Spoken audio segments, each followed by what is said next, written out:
It's Christmas time, and so that means there's new, exciting opportunities that you have with students for discipleship. What are they? Find out in a second, because it's time. Holy nuclear time bombs! Holy overeating! Holy roller coasters! It's time! It's time. It's time for the YM Sidekick Podcast! Hello, heroes. This is Tom Pounder, and you are listening to the YM Sidekick Podcast. This is the podcast where we talk with ministry leaders about cool tips and tricks on how to do ministry in this very digital and online world, this very phygital world that we are living in today. And today I've got my friend Cory Sullivan back. He's actually been back for a few weeks now of just doing some podcasts with me. But I love talking to Cory because he's one of the guys that I can talk to and we can say, hey, let's talk through some different ideas and how we can do this or that more effectively. He's a great guy that I have to bounce off ideas with, and he was that person with me when we were doing student ministry together, and he's that person with me as well today. But I say all that to say is that we just got together and started brainstorming just different ways that you can do student discipleship during the Christmas time. The Christmas time is a magical time of year. It's a great time of year. It's my favorite time of the year. But because we have this time of year, it's not just all fun and games. There are some really cool discipleship opportunities that you have today to minister to students. So what are those opportunities? That's what Cory and I talk about right now. So without any further ado, let's get into student discipleship opportunities over the Christmas season. What can you be doing and how can you be doing it? That starts right now. All right, with me right now is Cory Sullivan. Cory. What's up, man? The one, the only, the legend, Tom Pounder. Yes, see, the last time you were on my podcast is actually, we didn't even have any interaction. You just did your What Are You Thankful For kind of segment from the What Are You Thankful For podcast. Yeah. It was actually the one that was before this one that we're currently doing. And now I'm here. And now you're here. And I'm thankful for you. See, I never got to say that, but I'm thankful for you. So. Yeah, well, you know what? On Thanksgiving, I texted you saying I'm thankful for you, and I just got like mean gifts back thrown at me, saying that you hate me. I did not do that. I didn't. Yeah, I sent you the gift with Monica from Friends with when she had the turkey on her, right? Or maybe not. Yeah. I don't know. Maybe I sent you that. But hey, it's Christmas time. So have you transferred? Like, are you guys all decorated for Christmas? Oh no, man. So we have a 15-month-old, and so like we still haven't gotten the tree yet. We'll probably get it, hopefully, maybe even tomorrow, and decorate a tree up. We're just like nervous, like him, like going face first. The dude loves destruction. Like he just is like, like he literally walked just like 2 seconds ago. He walks into the kitchen, finds the towels on like the oven rack, and just rips them off and starts waving them around. Like, and that's my boy. That's my boy. Your boy. He is completely you. You are a walking time bomb. Yes. Chaos and destruction. Chaos and complete destruction. All right, so what are we doing right now? wait a second, but I'm still puzzled. I was decorated for Christmas in November. This is December now, and we're in the first full week of December, and you're still not decorated for Christmas? Yeah, man. Like, what can I say? I live a crazy life. Okay. You know. Okay. Like, I do have a hint. Like, I want to decorate for Halloween, the nightmare before Christmas. And that way I only have to decorate once all year long. And I keep it up from like October through January. And I'm done. Okay. I can see that because if you decorate not too far in advance at Halloween and then just, that works.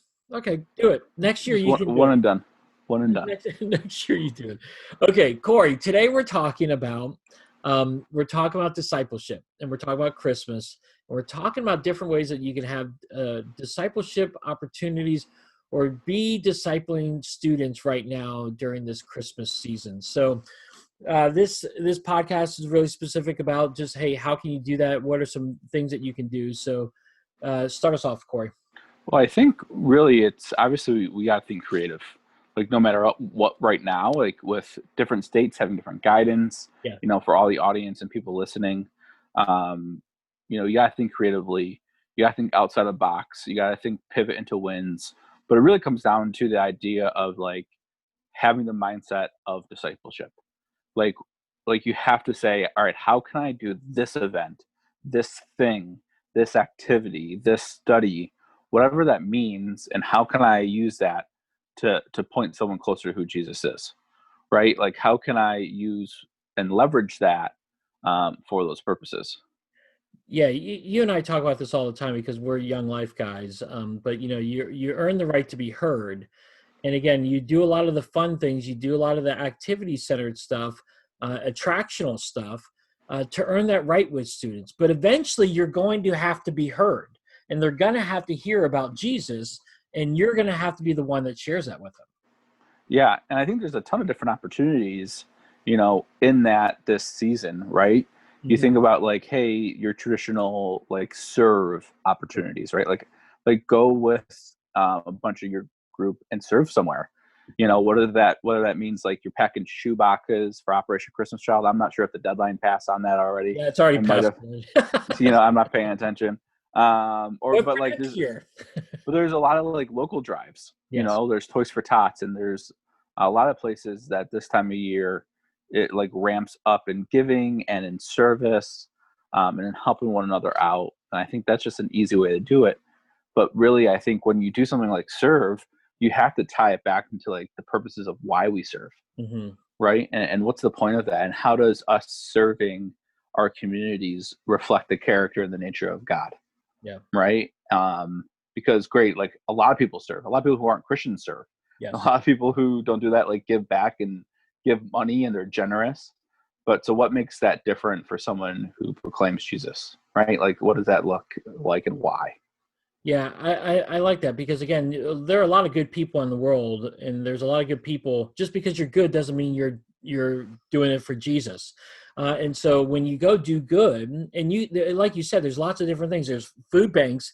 No matter how big or small your community is, there's probably a food bank. There's probably some group that needs clothing or blankets for the cold weather. There are Salvation Armies in your area. My dad goes and one of the things my dad does at the Salvation Army is he goes and washes dishes. I mean, he washes Yeah. dishes, and it's just something he does. But again, so there's lots of cool opportunities that you'll have to just dig into in your community.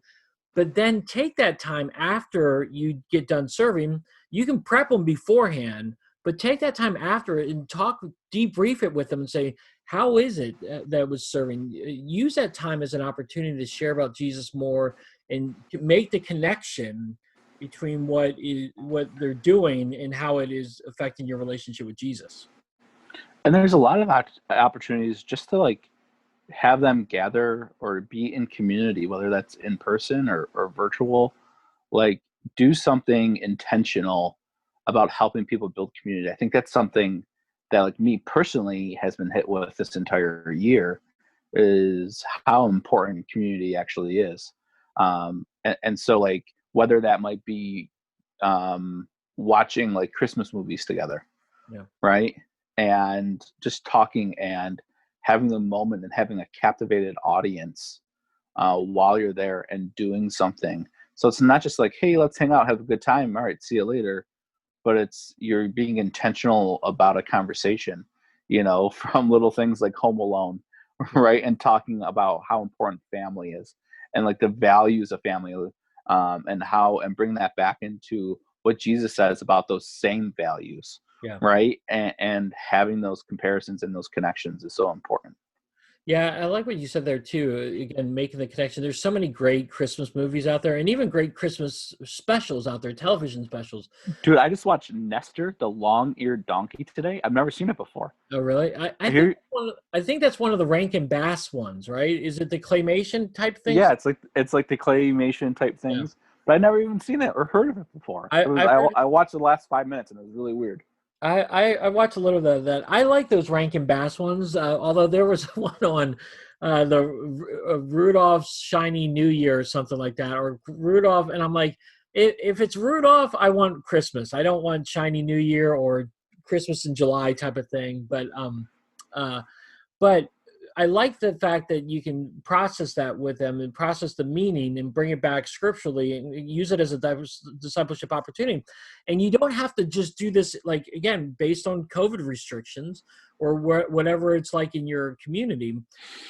You can do this online. There's Netflix Party, there's Hulu's got a watch party now. I think there's other streaming platforms that enables you. I think Amazon has it too, actually, where you can watch it together as a group, and then you can get in the chat room and be talking while the show or the movie is actually happening. So I think that's a really cool opportunity for you. And I just like thinking about is like tradition. Like what before maybe COVID impacted our country, like what was a tradition you had, whether it was in your ministry or in your group, and how can you like still allow that to remain? Like maybe you have to pivot something, maybe you have to change something up, but like, if you guys did ugly Christmas sweater parties, what can you do now to do an ugly Christmas sweater party? Like if you guys went caroling, what does that look like now to go caroling? If you had a giant bonfire, like what does that look like now, and how do you make that change to allow some of those same things to happen?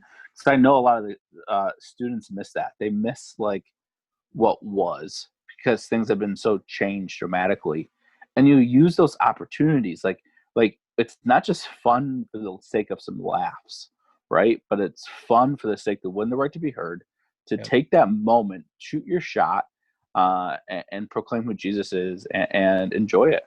Yeah. Shoot your shot, man. Just shoot. I don't know why that made me laugh, but okay. So, but here's the deal though, too. Again, I think there are some really cool opportunities. You're right. Kids are missing some community. Again, even next year, things are gonna be different. Things are not going back to where it was. And what I think you have to think through some of the old things that you did do, and instead of getting depressed about it and saying, "Oh, crud, we can't do this," how can you change it today? Like, for instance, I love the YouVersion Bible studies, the online Bible studies, and we've been utilizing them a lot. I use it for my online campus a lot, but I also use it for student ministry. We have a new one starting up this week. And again, I'm providing kids an opportunity to do this Bible study with me. And it's really cool because I have it set up. It's already set up. And I emailed people the link. I texted them the link. And then at group on Sunday, like for church, I have a QR code printed out. So the kids, all they had to do is just scan it with their phone and get immediately to the link, making it as easy as possible for kids to connect in discipleship opportunities. And again, it's a 10 to 15 day study. It's an orange-based one. And I think it's going to be fantastic for us to do that. And again, it provides opportunities for us to have conversations and then to follow up with those conversations as well. So just thinking, maybe just a side tangent, what's one of the most fun things that you've done for Christmas? Like just like maybe an event, or maybe it was just an activity, or, to be intentional. What activity, or like one-on-one type of thing, like a group? Anything, man. Like what was something that you just remember as like, hey, this stood out to me? Well, I mean, again, one of the things that was really cool for us a few years ago is we did a baking competition where we broke the kids up into different teams. They went to different houses and they baked something, and then they all brought it back together. It was a longer event, but it was a really fun thing because the kids got to bake, they got to hang out. We listened to Christmas music, watched Christmas movies while we were baking, and then we came back and we had like a little competition of sorts. So that was something really fun we did too. Dude, I love it. A few years ago, we did like a holiday game night, right? And just like enjoy and have some fun with some people and laugh and do those things. And obviously, it's different, but like play Among Us. Like that's probably like the hottest game right now with all of the students. People are like Among Us out, but like play something, do something creative with everything. I actually heard that Apple released that Among Us was one of the top 5 most downloaded apps of the year. So I'm not surprised. People like, I heard like that game was like 6-7 years old and it just really got super popular. Yeah, I mean, listen, our students and my own kids, they play it a lot. So I think that's pretty funny. I think, Cory, as we kind of come to a kind of wrap up here a little bit, I think just in everything that we do, I think Christmas time, there's so many cool opportunities because it's Christmas. I mean, there are so many great things that you can do. Yeah. And you just have to think, okay, this is a fun thing to do. Where's the discipleship opportunity here? And if I can't do it in person, how can I translate that a little bit online? Like, for instance, you could, what are you doing on your social media? And how are you creating disciples on social media? I'm a firm believer of posting scripture, writing challenging quotes, and whatnot to encourage students and encourage actually anybody I'm ministering to follow Christ more as a way to do it. So what can you do on social media to encourage kids and disciple them? So I think in everything that you do, we've got to think through the mindset of how is this drawing people closer to Christ and how am I discipling them today? Yeah, I think sometimes that we have to be creative in how to make that connection, right? And we have to be intentional about looking for that connection. Again, it's not just fun for fun's sake. Yeah. I think a lot of our senior, our seasoned pastors might understand that, but especially for some of our newer ones, like, it's not just fun for fun's sake, but how do we be intentional and be strategic about the things that we choose to do? Yeah, and I think too, like, again, even if you are doing a fun event, there are conversations that happen during that fun event. And the thing that makes it a discipleship opportunity is, again, if you and I are having a conversation, you say something, that may sound a little bit alarming to me or encouraging to me or discouraging to me. I need to take that and follow up with you from that. Part of discipleship is following up with someone and engaging with them on that level. So using every bit of conversation that you're having with people as a discipleship opportunity. And maybe like the last kind of thought on it is, how do you challenge the students in their own thought about discipleship, right? It's not just like you being the disciple maker, but if we want to coach and bring up kids that also want to see that as a heart too, right? So how do we talk to them and be like, hey, what are you doing this year to like encourage other people? What are you doing this year to, invest in somebody to do that and help them understand the importance of making other disciples themselves? Yeah, it's a mind shift change again, and in any activity that you're doing, you're thinking discipleship, you're thinking follow up, you're thinking relationships, you're thinking Jesus. How can I draw this person closer to Jesus? And again, there's lots of cool opportunities this Christmas to do that. So this was good, Cory. I appreciate that. I appreciate you, man. Well, and here's the deal, too. If you're listening to this podcast right now and it's really close to Christmas, you're like, well, this isn't important because it's past Christmas. No, you can still do something today. There are still conversations that you can have today that will enable you to use this season, use this time to do it. And then when you get past this time, there comes the new year. And then there comes like the point of the season wasn't about Christmas. It was the point of discipling, right? And making disciples. And how can you use this season or any season as a part of that? So it's kind of cool. Well, Cory, as always, it's great. You are working on your website some more, right? Aren't you? Yeah, doing some work, feeling how we can like impact the community a little bit more and the lives of young people. So looking and trying to do some different stuff on our website, get back into it a lot more. Give people some resources and some things that they need to really impact people and impact the lives of teenagers. So, and how do people reach you if they want to contact you? And say, well, they can go on to the World Wide Web. Oh, great. At www. Did you know www stands for World Wide Web? .rallyyouth.com. That's rallyyouth.com. Or rally_youth in Instagram.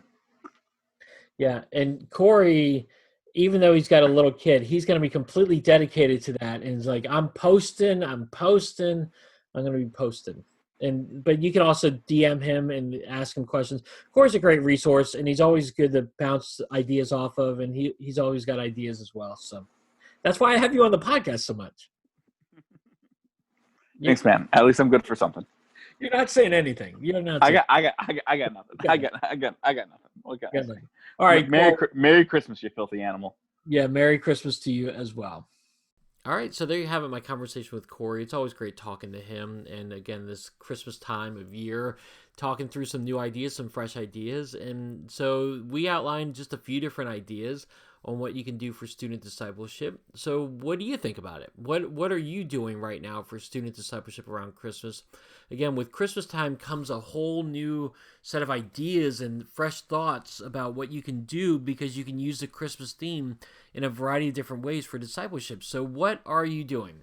Hit me up on Twitter. I'd love to talk to you a little bit more about this. You can find me at TA Pounder. Share with me what you're doing. I'd love to connect with you and process it a little bit more with you. And hey, I bet you teach me something new from this, and I can learn from you. So I would love to carry this conversation on online. So hit me up on Twitter. All right, heroes. Well, that wraps it up for another episode of the YM Sidekick podcast. Thanks so much for joining me today. As always, you can go to iTunes or Spotify to subscribe to this, or you can just simply go to ymsidekick.com. There I've got all my content, including some vlogs, the information about Digital Bootcamp, the free Facebook group that all ministers are invited to, where we learn digital tools and trends that help us expand our reach in ministries. So you can find out all that information along with the podcast at ymsidekick.com. All right, heroes. Well, I hope you have a great rest of the day, a great rest of the week, and until next time, have a great one.